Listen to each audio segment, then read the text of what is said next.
Tariff tariff tariff tariff finally tariff आ गया है। नमस्कार साथियों, स्वागत है आप सभी का बातें बाजार की पर। और ट्रंप का टैरिफ फाइनली अनाउंस हो गया है। कल 2 अप्रैल, जिसको अमेरिका ने एज ए लिबरेशन डे मनाया, भारत के समय अनुसार 3 तारीख की सुबह हुआ। उस समय दुनिया को पिंडोरा बॉक्स खोल करके ट्रंप ने बता दिया कि मैंने किस पर कितना टैरिफ लगा दिया है। अब कितना टैरिफ लगा उसमें हमारा नंबर भी था। हमारे नंबर में आया 26% टैरिफ, भारत के हिस्से 26% टैरिफ।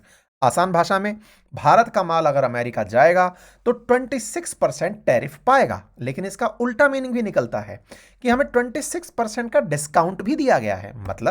मतलब ये कि भारत को मिलना चाहिए था 52% टैरिफ, लेकिन उसके स्थान पर हमें 26% टैरिफ दिया गया है। अब इसका क्या मीनिंग है, आज के सेशन में इसको विस्तार से समझेंगे। साथ ही साथ ये समझेंगे कि भारतीय बाजार ने इसे इतना सकारात्मक कैसे ले लिया। मैं ऐसा क्यों बोल रहा हूं, बाजार में बकायदा फार्मा सेक्टर की खरीद क्यों होने लगी, आज समझेंगे।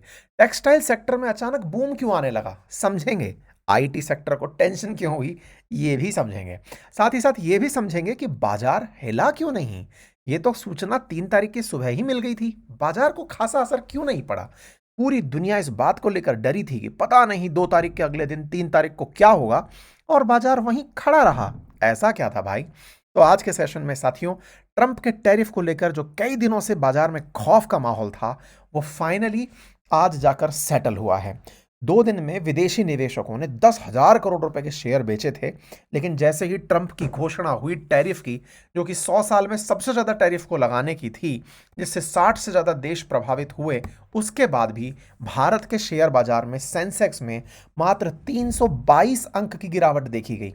वहीं निफ्टी में मात्र 82 अंक की गिरावट देखी गई।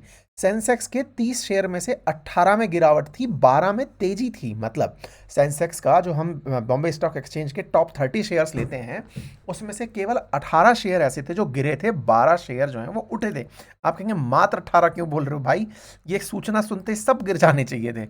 आईटी, ऑटो और बैंकिंग शेयर में भले ही गिरावट रही हो, लेकिन उसके साथ साथ फार्मा और पावर के शेयर चढ़े हुए थे। टेक महिंद्रा, टीसीएस, एचसीएल, इनके शेयर में 4% तक की गिरावट देखी गई। तो ये आज का मार्केट रहा। ऐसे में अंकों के अंदर जो गिरावट है वो 76,295 पर बाजार बंद हुआ, और उसके अंदर बाजार के अंदर 322 अंक की गिरावट देखी गई। और पिछले 5 दिन के अंदर देखते हैं तो 1322 अंक की गिरावट थी, जो कि ऑब्जर्व की गई है। ठीक है। ऐसे ही निफ्टी में 82 अंक की गिरावट दर्ज की गई। पिछले 5 दिनों में 308 अंकों की गिरावट दर्ज की गई।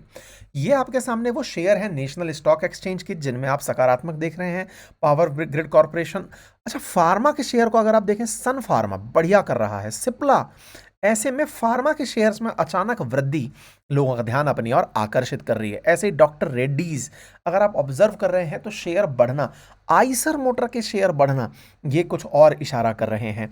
वहीं दूसरी ओर टीसीएस, टेक महिंद्रा, ये टॉप लूजर शेयर रहे जो यहां पर आपको दिखाई दिए। ऐसे ही बॉम्बे स्टॉक एक्सचेंज के अंदर, जहां नेशनल स्टॉक एक्सचेंज में 50 शेयर आप देख रहे हैं, वहीं बॉम्बे स्टॉक एक्सचेंज में केवल 30 शेयर में अगर आप देखें तो यहां पर भी सन फार्मा हो, या फिर आपके सामने और जो शेयर हैं जो उठते हुए दिख रहे हैं, power grid corporation, UltraTech, NTPC, ये सब चढ़ते हुए दिख रहे हैं। वहीं एचसीएल, टीसीएस और टेक महिंद्रा के शेयर गिरे हुए दिखाई दिए। बात अगर एशियन बाजार की की जाए तो बाजार में जापान के निक्केई ने 2.77% की गिरावट देखी, तो चीन का शंघाई कंपोजिट 0.24% गिरा। हांगकांग के हैंगसेंग इंडेक्स ने 1.52% की गिरावट दर्ज की। वहीं दूसरी ओर अमेरिका का डाउ जोन्स 0.56% बढ़कर के बंद हुआ। नेस्डेक कंपोजिट भी 0.87% के साथ बंद हुआ। यानी अमेरिकी बाजार सकारात्मकता की ओर बढ़ा, और एशियाई बाजार घटता हुआ दिखा। लेकिन ये मानकर चलिएगा कि ये ट्रेंड पलटा जा सकता है।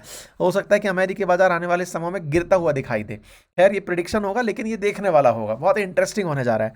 क्योंकि देखिए, हुआ ये है, एशियाई बाजार गिरने की अगर हम खबर कवर करें तो ये टैरिफ थे जो इन्होंने सब देशों पर लगाए। जैसे चाइना के बारे में अमेरिका का कहना था कि वो हम पर 67% टैक्स लगाता है, तो हम 50% ऑफ कर रहे हैं अभी सभी देशों के ऊपर, उनके ऊपर हम 30% टैरिफ, 34% वसूलेंगे। ऐसे यूरोपियन यूनियन के बारे में कहा गया कि तुम 40% टैक्स लगाते हो हम पर, हम तुमसे 20% वसूलेंगे।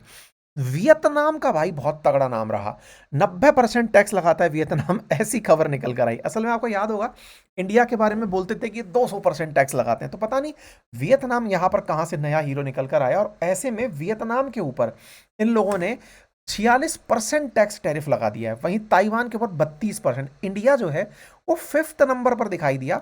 कहा गया कि इंडिया 52% लगाता है। तो हम टैरिफ किंग के नाम से दुनिया में इस समय न्यूज़ बना जरूर रहे थे।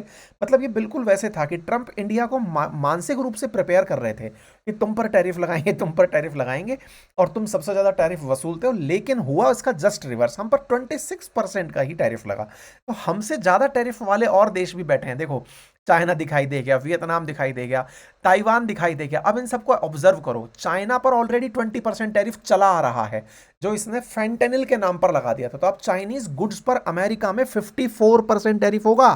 अब इस बात को अगर आप पकड़ गए तो समझो कि आने वाले टाइम पर जो अमेरिकी बाजार है वो भारत के लिए कितना बड़ा अवसर बन रहा है। भारत पर 26% टैरिफ और चाइना पर 54% टैरिफ, मतलब चाइना की तुलना में भारत का माल सस्ता पड़ेगा। ऐसे ही चाइना का वियतनाम ऑप्शन बन चुका था, ये भी हमसे ज़्यादा महंगा पड़ेगा अमेरिकियों को। ताइवान भारत से ज़्यादा महंगा पड़ेगा, जो कि सेमीकंडक्टर के लिए जाना जाता है। जापान और इंडिया लगभग एक जैसा टैरिफ देने वाले हैं। दैट मीन्स हम बहुत सही हैं भाई। ये कोरिया, जापान और इंडिया, भारत, तीनों और इन सब के साथ मिलकर के एक जैसा बिहेव कर पाएंगे। थाईलैंड, ये जो आसियान कंट्रीज थे ना, आसियान कंट्रीज में से थाईलैंड हुआ, वियतनाम हुआ, ये टॉप एक्सपोर्टर्स हुआ करते थे। कंबोडिया, ये बढ़िया एक्सपोर्टर्स हुआ करते थे। इंडोनेशिया बढ़िया एक्सपोर्टर्स थे। इनको ज़्यादा टैक्स देना पड़ेगा। समझो, बांग्लादेश को 37% टैक्स देना पड़ेगा। भारत के लिए अपॉर्चुनिटी समझो, बाजार भारत के लिए बहुत सकारात्मक रुख अपनाता हुआ दिख रहा है। ऑब्जर्व करिए, बांग्लादेश टेक्सटाइल एक्सपोर्ट करता है, 37% टैक्स देगा, भारत 26% टैक्स देगा। तुलनात्मक रूप से एडवांटेज ले गए हम लोग। यहाँ आप नोटिस करिए, 37% और 26%। सिमिलरली वियतनाम शूज एक्सपोर्ट करता है, 46%। कपड़े एक्सपोर्ट करता है, 46% एक्सपोर्ट पे वो देगा। भारत फिर से 26% देगा। एडवांटेज देखिए, चाइना 54% पे करेगा, 20% एग्जिस्टिंग प्लस 34%। ऐसे में भारत फिर 26%। तो आने वाला समय भारत के लिए बहुत ज्यादा ब्राइट स्पॉट है। ऑब्जर्व करिए, भारत का जिनसे कंपटीशन है उनमें आने वाला समय फिर भी फिलीपींस जैसे देशों को ऑब्जर्व दे सकता है कि 17% टैरिफ के साथ ये लोग भले ही थोड़ा बहुत फायदा में रह जाएं। लेकिन श्रीलंका देख रहे हैं 44%। यानी कि कुल मिलाकर के मैं अगर इस पूरी टैरिफ लिस्ट को उठाकर देखता हूं, भारत को इन 60 देशों में तुलनात्मक रूप से बहुत ज्यादा एडवांटेज दिख रहा है, क्योंकि और तो कोई टॉप कंपटीटर थे ही नहीं। हमारे कंपटीटर इस फर्स्ट लिस्ट में है और इन फर्स्ट लिस्ट में भारत बहुत बढ़िया एज लेकर के बैठा हुआ है। मतलब आप समझिए कि अब चाइना के केस में जो टैरिफ है ना, वो भारत के लिए एक बहुत बड़ा एडवांटेज बनने जा रहा है। आने वाला समय भारत के लिए बहुत अल्टीमेट मुझे नजर आ रहा है। खैर, फिलहाल के लिए भारत के केस में अगर हम बात करें, भारत और अमेरिका एक दूसरे पर जो टैरिफ लगाते आए हैं उसको इन्होंने सेटल कर दिया कि हम तुमसे 26% लेंगे और 9 तारीख से होगा। बाजार को जितना आप एनालाइज करोगे तो आप ये समझोगे कि भारत से जो माल एक्सपोर्ट होता है, उस भारत से एक्सपोर्ट होने वाले माल में भारत का माल गया, एक्सपोर्टेड माल होकर के गया। तो भारत का माल जो एक्सपोर्ट होकर के गया है, यार मैं एक बार देख लूं अब रिकॉर्ड हो भी रहा है कि नहीं सेशन। हाँ, हो रहा है, हो रहा है। हाँ, तो ऐसे में भारत का जो माल एक्सपोर्ट होकर के अमेरिका गया, उस पर टैरिफ लगा। तो असल में आप ये समझने का प्रयास कीजिए कि दुनिया का भी तो ऐसे ही एक्सपोर्ट होकर के माल जा रहा है, तो हम एक एडवांटेज लेने जा रहे हैं। दूसरी एक इंपॉर्टेंट बात क्या है, ऑटो सेक्टर पे 25% का टैरिफ लग रहा है। हमें दो चीज ऑब्जर्व करनी है कि भारत से जो एक्सपोर्टेड गुड्स हैं वो कौन से ऐसे हैं जिनको टैरिफ का नुकसान होगा, नंबर एक। नंबर दूसरा, क्या हमारे पास भी ऑटो के शेयर्स हैं क्या, क्योंकि ऑटो पर ये 25% एडिशनल लगा रहा है। आप ऐसे समझो, चाइना की एक कंपनी है BYD, इन दिनों भाई साहब जबरदस्त छा रही है दुनिया में। भारत में भी बढ़िया काम कर रही है, नेपाल में भी बढ़िया चल रही है, इन सब देशों में बढ़िया BYD काम कर रही है, अमेरिका में भी BYD की पहुंच बन रही है। तो टेस्ला को बचाने के लिए एक तरह से ये समझो कि 25% तो स्ट्रेट फॉरवर्ड प्लस ये और लगा दी, 54% के आसपास सीधा चाइना के ऊपर टैक्स पड़ने जा रहा है। तो इस तरह से समझो कि आने वाला समय जो है ना, वो इनके लिए बहुत ट्रबलसम होने वाला है। मतलब ये जो कंट्रीज है ना, इनकी जगह तो हम एडवांटेज लेंगे। एनीवे, फिलहाल के लिए अगर हम बात करें तो भारत पर जो 26% टैरिफ लगा है, क्या ऑटो सेक्टर जो भारत का है वो इससे अछूता रह गया क्या? नहीं। असल में क्या है ना, भारत के ऑटो सेक्टर को 25% एडिशनल टैरिफ देना होगा। मतलब आप ऐसे समझो कि भारत के अंदर अगर कोई कार बन रही है और अमेरिका में बिकने जा रही है, तो उसको 25% टैरिफ देना पड़ेगा प्लस 26% टैरिफ और देना पड़ेगा, यानी 51% टैरिफ देना पड़ेगा। तो क्या भारत बहुत सारा स्टॉक मतलब वो करता है कि एक्सपोर्ट करता है क्या कार में? तो देखो, भारत में ना हुंडई काम करती है, लेकिन हुंडई के केस में मैं बताऊं तो हुंडई साउथ कोरिया वाली जो है ना वो एक्सपोर्ट करती है। अब हुआ ये कि हुंडई को बड़ा लॉस हो रहा है साउथ कोरिया में, क्यों? क्योंकि वो वहां पर बड़ी एक्सपोर्टर है। ऐसे में भारत और हुंडई, भारत और साउथ कोरिया, इन दोनों में जो एक्सपोर्ट की जो वैल्यू है ना, वो भारत पर ज़्यादा असर नहीं देखेगी। लेकिन फिर भी भारत में हुंडई के मोटर्स के शेयर जो है वो टूट गए, 2% के आसपास टूटे हैं। आप देखेंगे तो हम डायरेक्टली यहाँ से एक्सपोर्ट नहीं करते हैं, हम यहाँ राइट हैंड ड्राइव गाड़ियाँ चलवाते हैं, ठीक है। अच्छा, दूसरा, टाटा मोटर्स के शेयर में भी आप गिरावट देखी गई। इसके पीछे का रीजन बताया गया कि टाटा मोटर्स के शेयर इसलिए गिरे क्योंकि बोले जो जगुआर गाड़ी है ना, लैंड रोवर जो जगुआर है, भारत यहाँ से एक्सपोर्ट करता है, 4 लाख यूनिट बिकती है, उसमें से 23% जो है वो अमेरिका जाती हैं। तो ऐसे में भारत को हो सकता है कि जगुआर की कीमत में एक बहुत बड़ी वृद्धि देखने को मिले यूएस के लिए बेचते समय। यूएस वाले लोगों को जगुआर जो है वो महंगी पड़े, लैंड रोवर महंगी पड़े।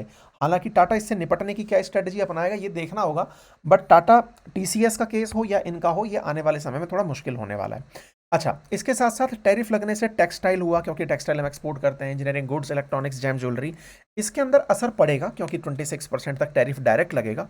लेकिन हमको एक जो एडवांटेज मिला है वो फार्मा सेक्टर की कंपनियों में मिला है। क्यों? क्योंकि फार्मा सेक्टर की जो कंपनियां हैं ना, उनको टैक्स से बाहर रखा गया है। कहा गया है कि इनका कंट्रीब्यूशन दुनिया में जबरदस्त है। ऐसा क्यों?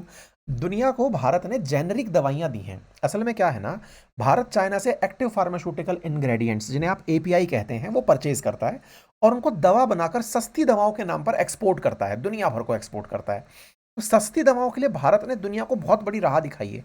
ऐसे में अमेरिका ने यह कहते हुए कि भारत का फार्मास्यूटिकल सेक्टर दुनिया के लिए अहम है, इसलिए हम इसको उससे बाहर रख रहे हैं। तो भाई साहब, यही कारण है कि आज फार्मा सेक्टर चमका हुआ है। ऐसे टेक्सटाइल सेक्टर खुशी किस बात की मना रहा है कि भारत के अड़ोस पड़ोस में वियतनाम, बांग्लादेश, कंबोडिया, पाकिस्तान, चीन, इनका एक्सपोर्ट सस्ता भारत का पड़ने वाला है माल, क्योंकि वियतनाम तो बुरी तरह से, बांग्लादेश बुरी तरह से टैक्स की चपेट में आ गए हैं। तो ऐसे में भारत के टेक्सटाइल सेक्टर को एडवांटेज ये लग रहा है कि हम 26% दे करके इन लोगों से ज़्यादा बढ़त बना ले जाएंगे, इसलिए टेक्सटाइल सेक्टर में आज बड़ी ग्रोथ देखी गई है। मतलब आप ऐसे समझिए कि इंडिया जो है ना, जिसका शेयर बाजार में भी 6% था अमेरिकी बाजार में, वहीं वियतनाम का 19% था, चाइना का 21%, बांग्लादेश का 9%, हम इन सब से अब एडवांटेज ले जा सकते हैं क्योंकि भारत का माल चाइना के, अमेरिका के अंदर सस्ता पड़ने वाला है। यही कारण है कि भारत के अंदर आज कई स्टॉक्स जो है ना, उनके भाव बढ़ गए। टेक्सटाइल सेक्टर के अंदर आप देख रहे हैं 6% की बढ़त देख रहे हैं। एक दिन के अंदर टेक्सटाइल सेक्टर बूम कर गया, 20% तक बूम कर गया वर्धमान टेक्सटाइल का शेयर, सियाराम का सेक्टर 5% तक बूम कर गया। इसलिए लोग कह रहे हैं कि भारत को ना फार्मा पे कोई दिक्कत हुई नहीं, टेक्सटाइल सस्ता पड़ गया, और धीरे धीरे लोग ऑब्जर्व करेंगे कि इलेक्ट्रॉनिक गुड्स या और मटेरियल में भी हमें जो पड़ोसी देश हैं उनसे कम टैक्स देना पड़ रहा है, हमारे ऊपर कोई पनिशमेंट वाला टैक्स नहीं लगा है। ऐसे में जब हमको टैक्स कम देना पड़ रहा है तो इंडियन गुड्स अमेरिका को सस्ते पड़ने वाले हैं। ऐसे में भारत का जो ट्रेड है वो अमेरिका में बढ़ने वाला है, इसलिए भारत को ज़्यादा परेशानी नहीं होने वाली है। मार्केट ने इस पॉजिटिव सेंटीमेंट को आज पकड़ लिया है। भारत सरकार लगातार इस विषय पर काम कर रही है कि कैसे इन देशों के साथ या अमेरिका के साथ में बढ़िया तरीके से बात करके और भी इस टैक्स को कम करवाया जा सके, ताकि इसको बढ़ाकर $500 बिलियन के एक्सपोर्ट तक ले जाया जाए। कुल मिलाकर देख लो, बात यह है, अमेरिका द्वारा, मतलब मॉर्गन स्टैनली का कहना है कि भारत को फायदा होगा, ऐसे ही ब्रोकरेज फर्म्स का मानना है कि भारत को इसका फायदा होगा। कुल मिलाकर भारत के बाजार को एक उम्मीद देकर गया है ट्रंप का टैरिफ, क्योंकि औरों का ज़्यादा नुकसान हुआ है। ऐसे में साथियों, अगर आप भी मार्केट में अभी एंट्री करने का प्लान कर रहे हैं तो जल्दबाजी ना करें, प्रॉपर डीमैट अकाउंट ओपन करें, जिसका लिंक हमने कमेंट बॉक्स में पिन किया हुआ है। साथ ही साथ अगर आप जानना चाहते हैं ना कैसे अकाउंट, मतलब एंट्री करते हैं स्टॉक मार्केट में, इसके लिए मैंने प्रॉपर कोर्स बनाया हुआ है। प्रॉपर तरीके से जाइए, कोर्स में एनरोल करिए, अपने आप को देखिए, समझिए, समझ करके देखिए कि कैसे कैसे स्टॉक्स में आप इंटरेस्ट ले सकते हैं, ठीक है। साथ ही साथ अगर आपको नहीं आता है ट्रेड करना, म्यूचुअल फंड के अंदर भी पैसा जो है स्टॉक या इक्विटी में लगता है, तो कौन से म्यूचुअल फंड आपके लिए बेस्ट है, उसके लिए भी आप एक बार जाकर के इसे देखें, ठीक है। तो बातें बाजार की का कोर्स है, बहुत ही नॉमिनल प्राइस पर है। आप जितना यहाँ इन्वेस्ट करेंगे उससे कई गुना बढ़िया अपने लिए बेहतर कर ले जाएंगे, ऐसा मुझे लगता है। तो एक बार के लिए आप इसको ज़रूर देखें, लिंक कमेंट बॉक्स में है। पूरी साल भर की वैलिडिटी के साथ हमारे कोर्स उपलब्ध हैं। Thank you so much.